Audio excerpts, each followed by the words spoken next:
అనేది ప్రపంచానికి communist manifesto అనే మహాగ్రంథాన్ని కార్ల్ మార్క్స్ అందించినటువంటి సంవత్సరం. ఆ సంవత్సరంలోనే అంతటి అంటే కమ్యూనిస్ట్ మేనిఫెస్టోకి సరితూగగలిగేటువంటి మహోన్నత గ్రంథాన్ని అదే సంవత్సరం 1848లో జ్యోతిరావు పూలే కలం చేతి మీదుగా రాయబడింది. ఏమిటది? గులాంగిరి. అంతటి మహోన్నత గ్రంథం రాయటమే కాకుండా 1848లో ఇంకొక రెండో పని చేశాడు. ఏమిటంటే మొట్టమొదటిసారిగా ఫస్ట్ శూద్రులకు ఒక పాఠశాలను ప్రారంభించాడు. 1848లో శూద్రులకి ఒక పాఠశాలను ప్రారంభించాడు. అలా ప్రారంభించి ఎందుకు ఆయన మొదటగానే భావించింది, నినదించింది ఏమిటి? వికాసం లేదు, వికాసం లేనిదే పురోగతి లేదు, పురోగతి లేనిదే ప్రగతి లేదు. కాబట్టి ఒక పాఠశాలను కూడా 1848లోనే ప్రారంభించాడు. అలా ఒకసారి ఏదో ఒక పాఠశాల పెట్టి కులుపుకుంటారు చాలా మంది. మనం చూస్తుంటాగా, మేము పెద్ద సంఘ ఉద్ధారకులు అని చెప్పని ఏదో ఒక పాఠశాల ఒక డొనేషన్ ఇచ్చో లేదా ఒక పాఠశాలను పెట్టో అంతటితోటి పెద్ద హిస్టారికల్గా జీవితం అంతా సరిపోద్ది. నేను చార్వాక రామకృష్ణ గారు గుంటూరులో మంగళగిరిలో చార్వాక ఆశ్రమాన్ని చూశాను. ఆ చార్వాక ఆశ్రమంతోనే ఆయన జీవితాంతం సరిపోయింది. కానీ పూలే గారు 1848 నుంచి మొదలు పెడితే 48, 49, 50, 51 వరుసగా 4 సంవత్సరాల పాటు స్కూళ్ళు ఓపెన్ చేస్తూనే ఉన్నాడు. దాదాపుగా 51 కల్లా 6 పాఠశాలల్ని ఓపెన్ చేసింది. ఇక తన శక్తి సరిపోవట్లేదు, ఇతరుల సహకారం కావాలి. అప్పుడు బ్రిటిష్ వాళ్ళ ఆధ్వర్యంలో నడుస్తున్నటువంటి క్రిస్టియన్ మిషనరీస్ ని సంప్రదించారు. ఈ క్రిస్టియన్ మిషనరీల యొక్క సహకారంతో తన సొంత నిధులు కొంత, బ్రిటిష్ క్రిస్టియన్ మిషనరీల యొక్క సహకారం కొంత తీసుకొని వాళ్ళ సహకారంతో మరొక 12 పాఠశాలను ప్రారంభించాడు.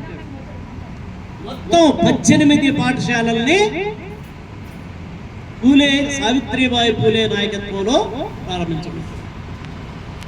ఇవన్నీ పాఠశాలల్ని పూలే బ్యాక్గ్రౌండ్, ఈ మొత్తం రచన మార్గదర్శనం మొత్తం పూలే. కానీ నాయకత్వం వహించింది ఎవరు? సావిత్రిబాయి పూలే. ఈ పాఠశాలల మొత్తానికి నాయకత్వం వచ్చింది సావిత్రిబాయి పూలే. పాఠశాలను కోఆర్డినేట్ చేసింది సావిత్రిబాయి పూలే. అలా తన సొంత భార్యనే ఉపాధ్యాయులుగా తీర్చిదిద్ది, చదువు నేర్పి ఉపాధ్యాయురాలుగా తీర్చిదిద్ది ఈ పాఠశాలల మొత్తాన్ని నిర్వహించేటువంటి మొట్టమొదటి భారతదేశ సరస్వతి దేవిగా కీర్తించబడుతున్నటువంటి సావిత్రిబాయి పూలేని టీచర్గా చేసింది. ఆ విధంగా ఈ పాఠశాలల మొత్తాన్ని లీడ్ చేస్తున్నటువంటి ఆయనకి, పూలే గారికి ఈ ఎడ్యుకేషన్ వచ్చిన తర్వాత ఫర్దర్ ఏమిటి, ఫర్దర్ తర్వాత ఏమిటి? నేను ఇక అన్ని పాఠశాలలు చెప్పలేను కదా. కాబట్టి ప్రభుత్వం ఏర్పాటు చేసేటువంటి పాఠశాలల్లో మా వాళ్ళకి రిజర్వేషన్స్ కావాలి, కొన్ని అవకాశాలు కావాలి. అలాగే ప్రభుత్వం రేవుల్లో ఉండేటువంటి కొలువులు ఉద్యోగాలలో కూడా మా వాళ్ళకి కొన్ని అవకాశాలు కావాలి అనేటువంటి ఒక ఆలోచన వచ్చి, ఆ ఆలోచన నుంచే 1888లో బ్రిటిష్ గవర్నర్కి రిజర్వేషన్స్ కావాలి, క్యాస్ట్ బేస్డ్ రిజర్వేషన్స్ కావాలి అనేటువంటి నినాదాన్ని ముందు తీసుకురావడం జరిగింది. ఈ నినాదం పెద్ద చర్చ ఆ రోజుల్లో. ఎంత పెద్ద చర్చ అంటే ఇవాళలాగా మీడియాలో మన మరుసటి రోజుకి అందరూ తెలుసుకోవడానికి అవకాశం లేదు కదా ఆ రోజుల్లో.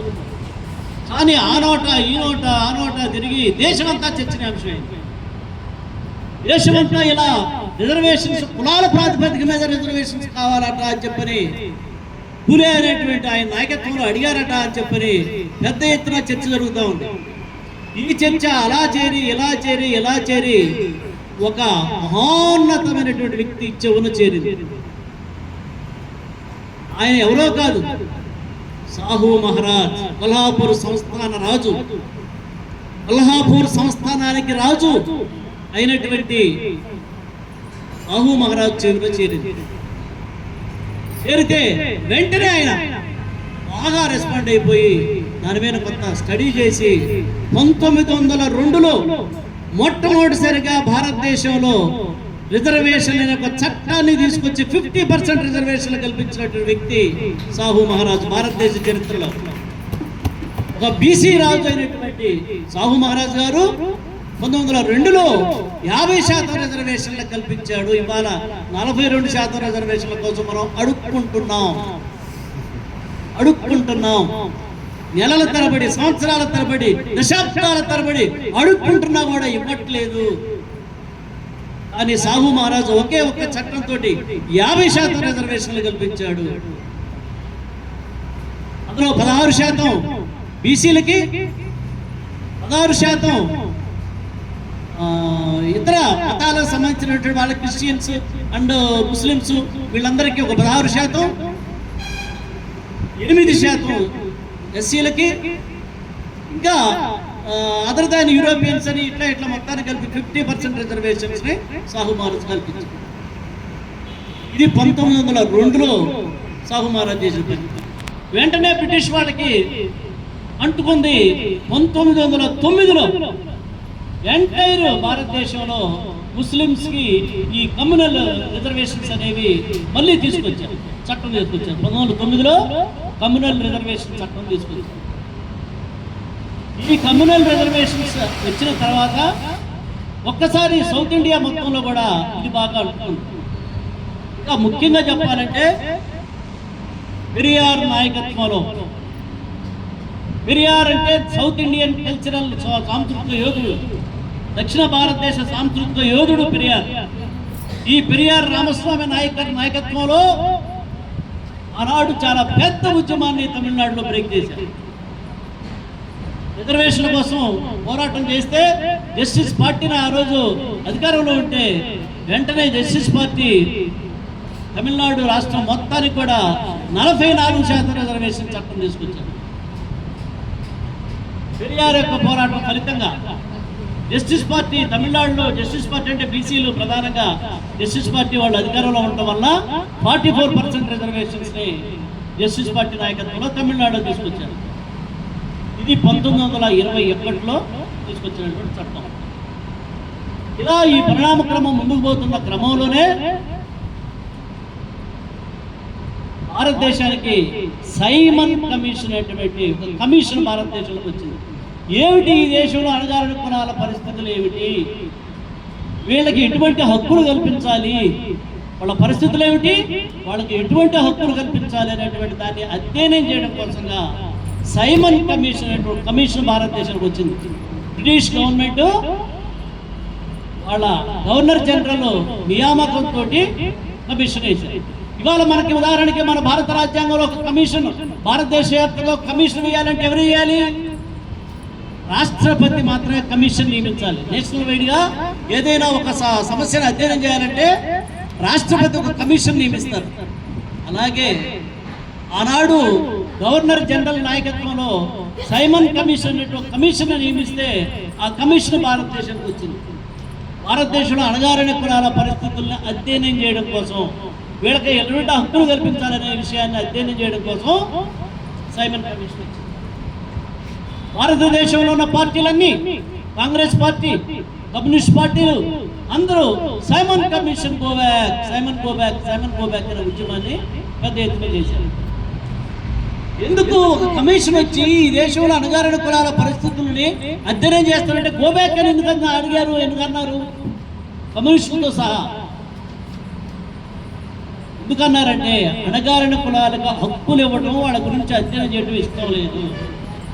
వాళ్ళు పవర్లోకి వస్తారు, లేదా వాళ్ళు ఎడ్యుకేట్ అవుతారు, వాళ్ళు చైతన్యం అవుతారు, వాళ్ళ హక్కులు అడుగుతారు. ఇవి కల్పించిన ఇష్టం లేక సైమన్ కమిషన్ గో బ్యాక్ అనే నినాదాన్ని ఇచ్చాడు. ఒకే ఒక్క వ్యక్తి భారతదేశంలో వెల్కమ్ టు సైమన్ అని చెప్పిన స్టేట్మెంట్ ఇచ్చాడు. Who is that? That is doctor Babasaheb Ambedkar.